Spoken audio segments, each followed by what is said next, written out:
I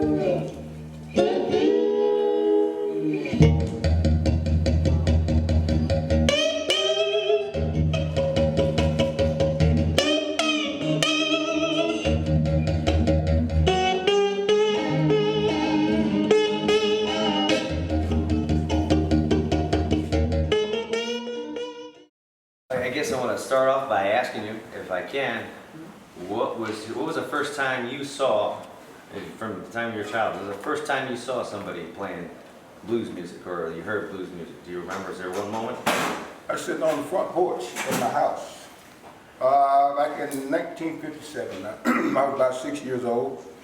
My grandpa was Ellis Johnson, who was the first cousin to Robert Johnson. And he was Underground Railroad worker. And he would have meetings to cover up, you have what's called front porch party to cover up the meetings. You know, because he was stealing people off of plantations, you know, and helping them to get away from there. So, but whenever he was having a meeting, he would use people that we called permanent people back then, with musicians. Ones with names that everybody knew and recognized, like Jimmy Reed, Muddy Water, Johnny Lee Hooker, and a whole bunch of other names, you know. If you would send him to somebody's house at night and say, we're going to move you tonight, we're going to, I don't know, what are your name? Oh, my name's Jimmy Reed. Oh, Mr. Johnson sent you. And stuff like that. So he would have these people at the house having front porch parties. So the first time I heard music was on my grandpa's front porch, and Mr. Jimmy and a bunch of other people out there playing. And a lot of these guys' songs got started from arguments and fights. I heard them get started. And Mr. Willie Dixon was always there with a tablet. When they started a fight, he would write down what they were saying and tell them to sing it. For instance, we was out there, was all on the porch playing one day, and here come this noisy car with a bunch of dust. And out stepped this man, slammed the door, you know. He got out, he looked around. He said, I've been drinking that seal whiskey all day. He said, I want me a drink of Splo. Anybody got any Splo down here? And Bro Hooker was sitting on the porch with a guitar in his hand, he was playing. And he had a bottle of whiskey sitting down by his foot, just like they always do. And Mr. Jimmy looked over there and saw that bottle. He said, hot dog, I hit the jackpot, so I said, me some moonshine. He grabbed that bottle, he turned it up and get him a big hit out of it. And he put it back down, he said down, he starts to walk off, then Mr. Hooker stopped playing. He said, hey Jimmy, but you gonna pay me for my whiskey, ain't you? Oh, you mean to tell me that was your, if I don't know that was your whiskey, I'd have drunk it all out. He said, I ain't gonna pay you nothing much of my whiskey you don't drink. Guess what Mr. Hooker said? A boom, boom, boom, boom.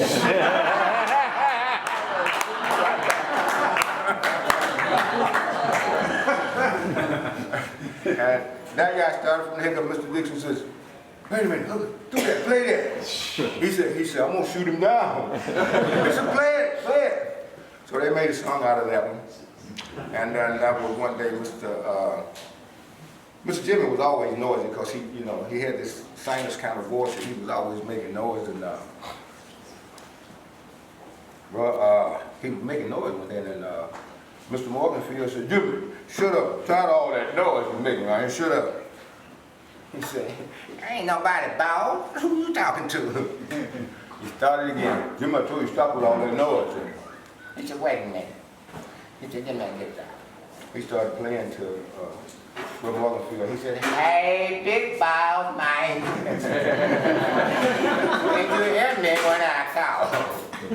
He said, you ain't no kid. You gotta get your head in, that's all.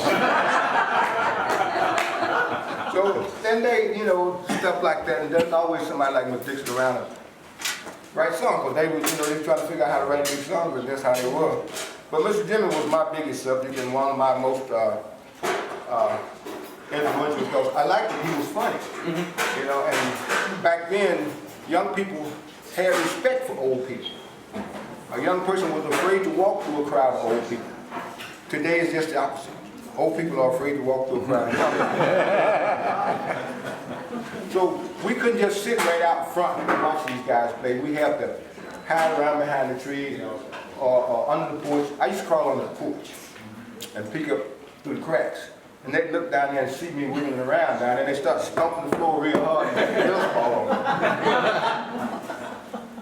And then there was one other time they come, I said, okay, I'm gonna get smart on this time. They see me on that porch. There was a tree right by the porch, so I climbed up in that tree. Had my little dilly bow in my hand, they got to playing. And I got to playing, and I was whooping, and I messed around and slipped and fell off that limb right in front of them. Boom. But Jimmy said, there he is again, that boy right there gonna be something one day. Let that boy play, bro, y'all. That boy play dilly bow. And I've been playing dilly bow since I was about 5 years old. Do you remember the first diddly bow you saw? Was there somebody that you saw playing a diddly bow and then you made one for yourself, or?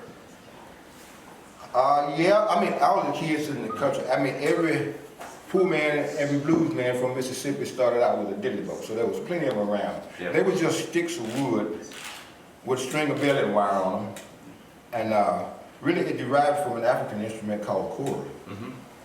But they made the kora with vines, strings for vines, and it was a gourd. Mm-hmm. It was a gourd, like a pumpkin or something. They used vines for strings, and it had its own sound. So we didn't have that here. So we used, you start out with strings that didn't work, so we used belly wire. Mm-hmm. And Mama had a hard time keeping broom around the house. We were making so many dilly bows, we didn't have wire. There was an old broom mill one day, and I think they caught a fire, and we saw that wire in there, so we learned that, oh yeah, these brooms got wire in them. Mama had a pretty good broom there one day, and man, I wanted to be a dilly bow bad that day. I said, I still me a little bit of wire off the top of it. I took a couple of wrappings off the top and slung it up to make my dilly bow, and Mama started sweeping that day, and the whole broom came up strong. But I was her little sunshine, though.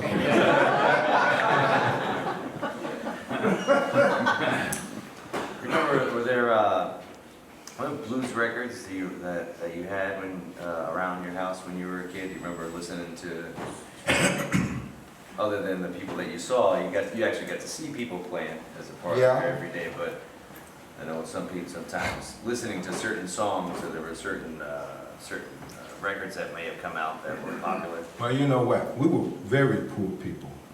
We lived way back in the country. Mm-hmm. We lived so far back in the country, they had to put our sunshine in the mail.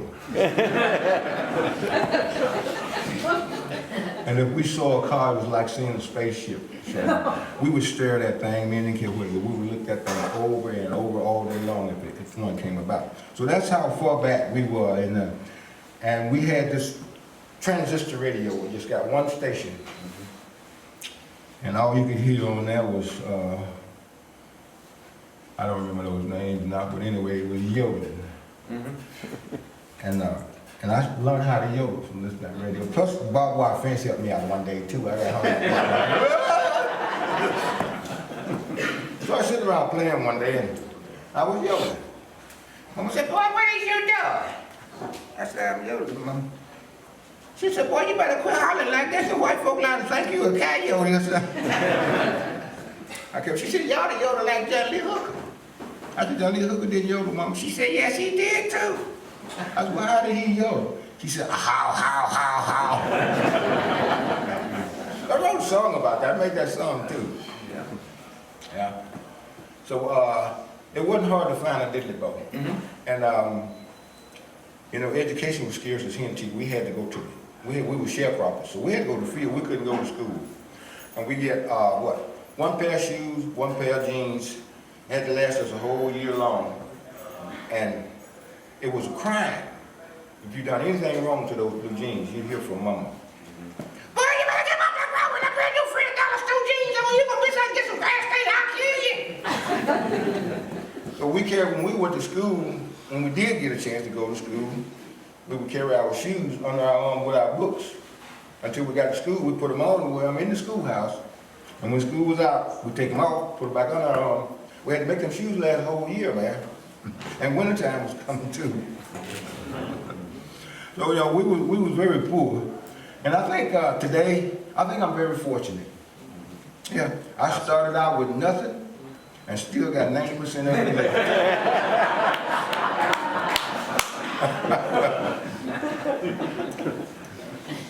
So, Ain't no place like home, good or bad. Because I've been everywhere you can name, pretty much all over the world, and I hadn't found any place I like better than Mississippi yet.